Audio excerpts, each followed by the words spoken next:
हमारे सामने हमारा क्वेश्चन बेस्ड थ्योरम का, और ये आपकी केस स्टडी बेस्ड क्वेश्चन हो सकता है। कई बार एग्जाम में आया भी हुआ है, इस बार भी आया तो कोई परेशानी नहीं होनी चाहिए। हमारे पास 4000 कार स्कूटर ड्राइवर है, 4000 कार ड्राइवर है, 6000 ट्रक ड्राइवर्स हैं। मतलब जो हमें इनिशियल डाटा गिवन है कुछ ड्राइवर्स का, तो फिर ये डाटा दे रखा है कि इनके एक्सीडेंट होने के जो चांसेस हैं, जो एक्सीडेंट होने के जो प्रोबेबिलिटी है किसी भी कार ड्राइवर की, स्कूटर ड्राइवर की, या जो ओकेजनली के होते रहते हैं, वो कितनी है प्रोबेबिलिटी इनकी?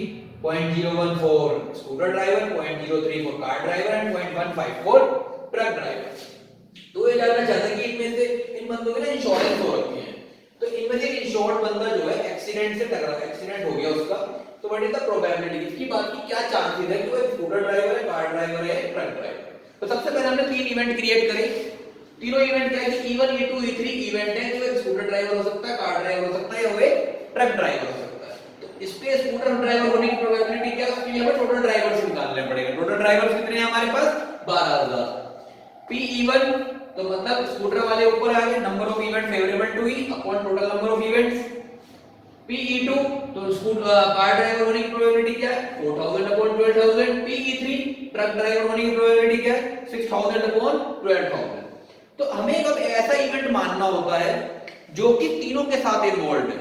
बेस थ्योरम का यही नियम है, टोटल प्रोबेबिलिटी निकालने का यही नियम है कि जब आप टोटल प्रोबेबिलिटी निकालोगे, उसने बोला कि one of the insured driver meet with an accident, और यहाँ पे एक बात की एश्योरिटी नहीं है कि वो कौन सा ड्राइवर है जिसका एक्सीडेंट हुआ। वो कार वाला भी हो सकता है, वो ट्रक वाला भी हो सकता है, वो स्कूटर वाला भी हो सकता है। तो सबसे पहले आपको प्रोबेबिलिटी निकालनी है एक्सीडेंट की।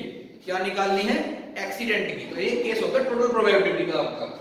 टोटल प्रोबेबिलिटी के लिए हम एक ऐसा इवेंट मानते हैं जो कि तीनों आपके जो ऑक्सिलरी इवेंट, जो ऊपर वाले इवेंट थे, उनके साथ एसोसिएट है। तो एक्सीडेंट वो एक ऐसा इवेंट है जो कि तीनों के साथ एसोसिएट है। Let A B the event of involving in accident. Let A B the event of involving drivers in accident. तो यहां पे डाल लीजिएगा ड्राइवर्स इन एक्सीडेंट, क्योंकि टोटल ड्राइवर्स हमारे ड्राइवर्स अगर हमने बोल दिया तो हमें स्पेसिफाई करने की जरूरत नहीं कि वो स्कूटर का है, कार का है, या ट्रक का ड्राइवर। तो P(A)(E1) का मतलब क्या होता है? ये कंडीशनल प्रोबेबिलिटी। कंडीशनल प्रोबेबिलिटी में ऊपर वाली प्रोबेबिलिटी हमें निकालनी होती है, और नीचे वाली क्या होती है? इवेंट की प्रोबेबिलिटी हमें ये हो चुका है। तो वो कह रहा है कि वो find the probability that the person involving in accident is an scooter driver. तो भैया उसकी प्रोबेबिलिटी दे रखी है।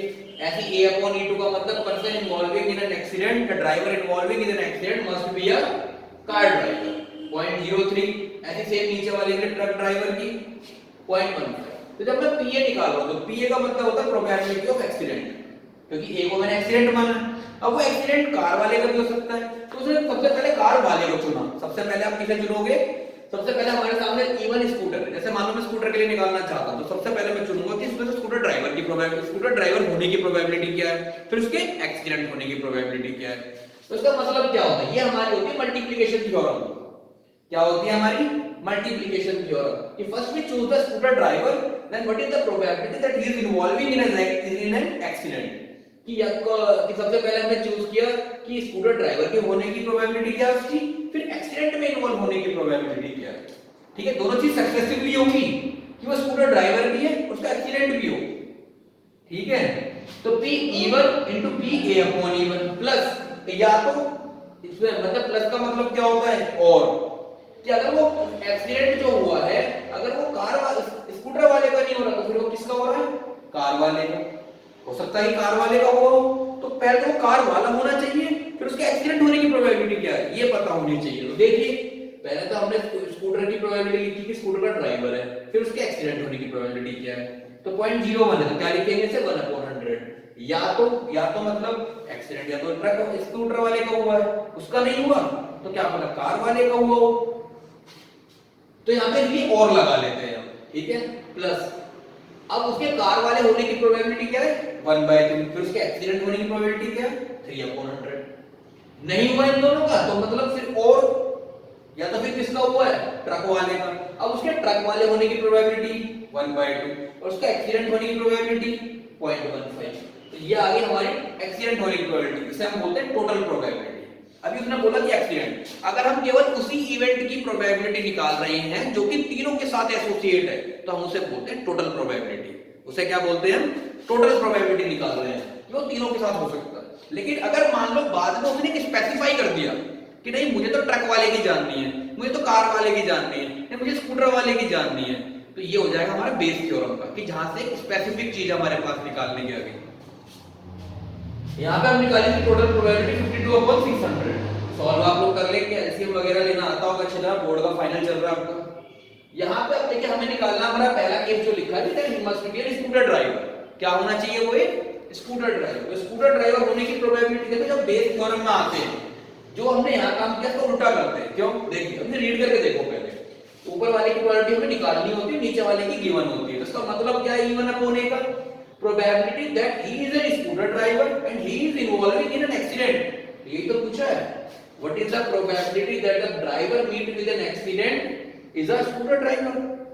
ठीक है, तो इसकी तो प्रोबेबिलिटी निकालनी है कि वो एक स्कूटर ड्राइवर है, और ये हमें पता है कि उसका एक्सीडेंट हुआ है। पहले क्या था कि एक्सीडेंट हुआ है तो स्कूटर ड्राइवर के होने की प्रोबेबिलिटी क्या है, तो उल्टा दे रखा था हमने, और हमसे मांगा क्या है E1 अपॉन A कि वो एक स्कूटर ड्राइवर है। अब उसका एक्सीडेंट हो चुका है, स्कूटर ड्राइवर होने की प्रोबेबिलिटी क्या है ये पूछा गया, सॉरी, और A मतलब कि इसका एक्सीडेंट हो चुका है तो इसकी प्रोबेबिलिटी क्या होगी। तो जो इसके इवेंट्स है कि वो एक पहले एक स्कूटर ड्राइवर है, फिर उसके एक्सीडेंट होने की प्रोबेबिलिटी क्या है वो तो ऊपर आ जाएगा। मतलब ये जो आपने तीनों का बनाया है इसमें जो स्कूटर वाले इवेंट हैं ये तो ऊपर आ गए, और टोटल कहां जाएगा, नीचे। यही काम अगर वो कार के लिए करेगा तो कार वाले इवेंट ऊपर आ जाएंगे और टोटल कहां आएगा, नीचे। और यही काम अगर वो ट्रक के लिए करेगा तो ट्रक वाले इवेंट ऊपर आ जाएंगे और टोटल कहां आएगा, नीचे। तो देखिए पहला वाला केस हमने सॉल्व भी किया है कि जब वो स्कूटर ड्राइवर है तो उसकी प्रोबेबिलिटी क्या है एक्सीडेंट होने की। तो देखिए जो स्कूटर वाली इवेंट्स आए थे P1 PA अपॉन E1, मैंने प्रोबेबिलिटी लिखी है यहाँ पे, उसकी प्रोबेबिलिटी है कितनी 1/600। कितनी है 1/600। और टोटल प्रोबेबिलिटी क्या है, टोटल प्रोबेबिलिटी 52/600। कितनी है 52/600। यहाँ पुट करिए हमारा आंसर आ गया 1/52। जब हम सेकंड वाले के लिए निकाल लेंगे ही इज कार ड्राइवर, तो कार ड्राइवर की प्रोबेबिलिटी ऊपर आ गई, 3 से 3 कट गया यहाँ पे, तो कितनी बची 1/100। और टोटल प्रोबेबिलिटी कितनी है 52/600। यहां से कट गया 6 आया, 6/52 और 3/26।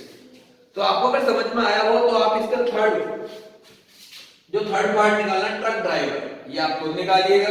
ये एक ऐसा क्वेश्चन है जो आपको केस स्टडी में आ सकता है, इसलिए मैंने इसकी अलग से वीडियो बनाई है, आप प्लीज इसे देखिए और समझिए। और तीसरा पार्ट जैसे आपका निकल जाए ट्रक ड्राइवर वाला आंसर, तो इसे फॉरवर्ड कर दीजिए, इसे आप जरूर कमेंट में लिख के बताइए कि आपका आंसर क्या है।